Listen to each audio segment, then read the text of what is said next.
Hey everybody, welcome back to the Outcomes Rocket. Saul Marquez here, and welcome to an episode with a leader that we've had on in the past. Her name is Dana Dornsife.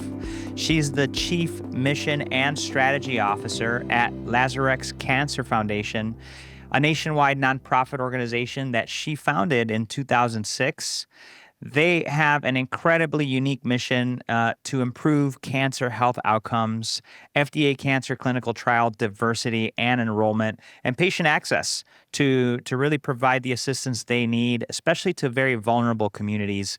So Dana, such a pleasure to have you back on the podcast. Thanks for joining us. Thank you so much for the opportunity, Saul. Much appreciated. Of course. And so look, we're going to leave in the show notes the previous interview we did with Dana about 3 to 4 years ago. But really, Dana, to level set with folks, talk to us about, what is it that inspired your work and what you do, and how is it that Lazarex is adding value to the healthcare ecosystem? Well, I'll start with the inspiration part. And sadly, my inspiration came from a personal family experience with pancreatic cancer.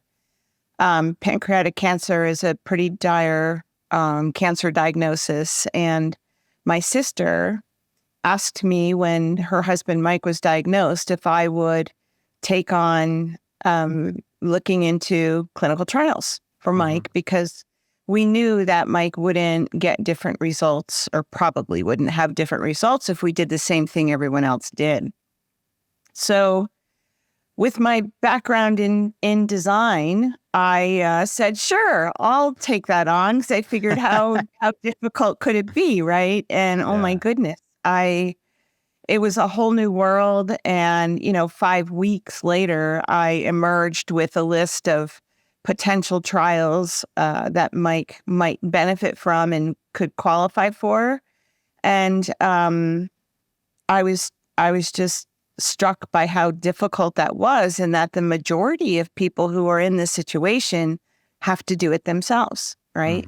So that was my first aha moment. And then we got Mike enrolled in a trial, and every other week, my sister was calling me, we have to pay for this, we have to pay for that, Mike has to go here, and go, and it was just constant. And I just thought, my goodness, how do most people do this? And the answer is they don't. Yeah. And the only reason really that Mike was able to take advantage of medical breakthroughs in technology in a clinical trial was because he had a family who could write a check. And I just really felt that was was morally and fundamentally wrong. And that was really the genesis of Lazarex Cancer Foundation. And, through Mike's journey with his cancer, he would meet other cancer patients and share with them what he was doing in a clinical trial. And then they would say, oh, I want to do that, or I'd like the opportunity. And he would say, oh, just call my sister-in-law, Dana. She'll help. And it literally, Saul, that's how it started. Wow. It was never, there was no business plan. It was just an organic thing that happened. And sadly, 19 months later, which was a considerable time after he was originally, predicted to survive, we lost Mike, but my phone kept ringing. And, here we are almost 18 years later. So great that you did that for Mike. And look, you extended his life, I would say, and then extended lives of many others now as a result. So that the listeners get a feel for what it is that you guys do, can you give us the latest and what makes you guys different in the area? So, as a result of that personal experience, as soon as we established Lazarex, we provided clinical trial navigation, and then we offered financial assistance for the patient and a travel companion to cover the out-of-pocket travel expenses that truly are a burden for so many people who've experienced, financial toxicity as a result of a cancer diagnosis. And initially, we started out pancreatic cancer centric, but then I quickly realized that it really wasn't about pancreatic cancer. It was really about metastatic cancer, where the opportunities for patients to successfully battle their disease become few and far between. And clinical trials really present a lifeline for metastatic cancer patients. So that's how we started. And, here we are many years later. We've served over 11,000 patients in therapeutic cancer clinical trials.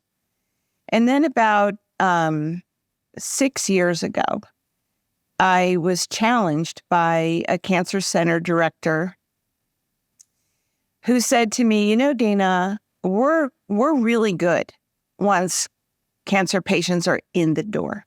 We know what to do.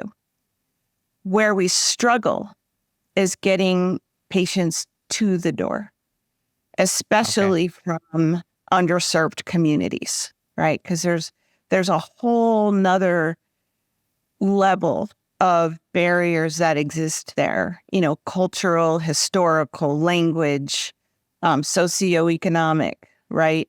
Yeah. And so he said, we really don't have the bandwidth or the budget to be able to adequately engage. And it would be awesome if someone could come up with, a plan to help engage with our underserved communities. And so that really, for so many reasons, that seed sprouted and grew in my mind. And I realized that while we were actively involved with a vast network of clinical trial sites around the country, where we really needed to be was in the community in order to start at the beginning of the cancer journey, right? And bring people along in their cancer journey in a place-based and culturally appropriate way, so that if they were diagnosed with cancer and if they needed to participate in a trial, it would be a natural progression of that journey, and not, coming in at the end, which happens so often. Pharma will just come in at the end and say, hey, we want to offer you this clinical trial, and we're here for you. And really, Saul, that's not true. Right. They're there for them because they need, diversity in their clinical trials. And so my challenge to the pharmaceutical industry is, you will get support from the community, and they will. We know they will. They want to participate in clinical trials because they want to survive, right? Yeah. But you have to be there when they need you in the beginning, right? And so we started our program called the Cancer Wellness Hub we developed it 2017, 2018 in West Philadelphia with Drexel University and a wonderful, incredible woman, Dr. Loretta Sweet-Jamont. And we officially opened it in 2019.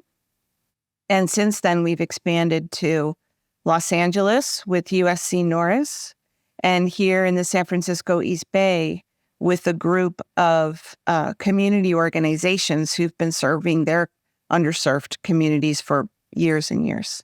You begin before they actually get cancer, establish that trust, give them education. And then when it happens, it's a easy path, right, for them to feel like supported. Yes, I would agree. It is an easier path. And what people don't realize is that 40% of cancers are actually preventable. It's our lifestyle choices and diet choices that we're making that really do impact the ecosystem of cancer. And, for many of us, we have access to, screenings and health prevention from disease. But a lot of our communities of color don't. And they also are grappling with the socioeconomic issues, even to be able to take a day off of work or a half a day off of work. And then, the transportation required to get to an appointment for a screening or a checkup it's a burden financially, right? So, and if someone has to choose between, do I feed my children or do I go to a doctor's appointment, they're probably going to feed their children, right?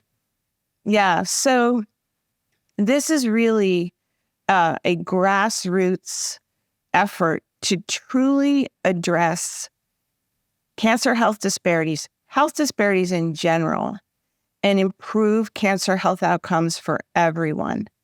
And, it's something that COVID really brought to light, the disparity with health disparity, and also, what clinical trials do, the value of clinical trials, but that they're not a reality for everyone. And that's our goal, is to make that lifeline a reality for every person who's fighting cancer. Yeah. That's fantastic, Dana. And so these programs that you have in LA and now in the Bay Area, are they sponsored by pharma? They are. We Awesome. have. That's fantastic to hear. Yeah, I really feel like we've developed some very meaningful relationships with several pharmaceutical companies. Amgen has been incredible in their support of us, and they're always the early adopters of our new ideas. And so that's really exciting. They're taking a chance on things that really haven't been proven or done before. So we need companies like Amgen behind us so that we can get out there and try new things and get new results, right? Seagen's been incredible. Gilead here in the Bay Area has really helped us. Our cancer wellness hub in the East Bay wouldn't exist without Gilead. In Philly, Merck, is really working with us. And now we've most recently engaged with BMS and Sanofi, hoping to bring them on in a bigger way. So there is a commitment there. However, we need to grow that commitment. Yeah. Right. That's great. Dana, thanks for sharing that. And kudos to all the companies and the leaders at those companies that see the vision, the importance of starting at the local level. So big kudos to all of you for teaming up with teams like Dana's to make a difference in these communities before it actually is needed. So inspiring to hear that. And hey, for those of you that haven't, it's not too late. Like there's still an opportunity for you to do more. This episode is about awareness of these types of activities and initiatives that Dana and her team are up to so that you can do something about it. Dana, if you had to leave the listeners with a call to action, what would you leave them with today? The call to action that I have from a patient, caregiver, or community perspective is that knowledge is power. And hopefully you will never be in a situation where you need the resources and services that we provide. But if you are, you will be ready to jump in, and we will be ready to support you through that journey, which is a very difficult journey. But also, I'm going to lay the challenge out there, Saul, to industry stakeholders that they really do need to step up. We need to collectively solve this issue. And there's a disconnect between the amount of time that it actually takes to get the work done and the amount of financial resource that it actually takes to get the work done. So, we are now kind of grappling with that and really trying to help the pharma industry have a vision adjustment between talking about the importance and actually taking meaningful and ample action to do something about it. Nothing else from my end to say because you finished it so well. I thank you again for spending time with us. And folks, take action on what you heard from Dana. Now is the time. Dana, thanks for being with us again. Thank you so much. I really appreciate it.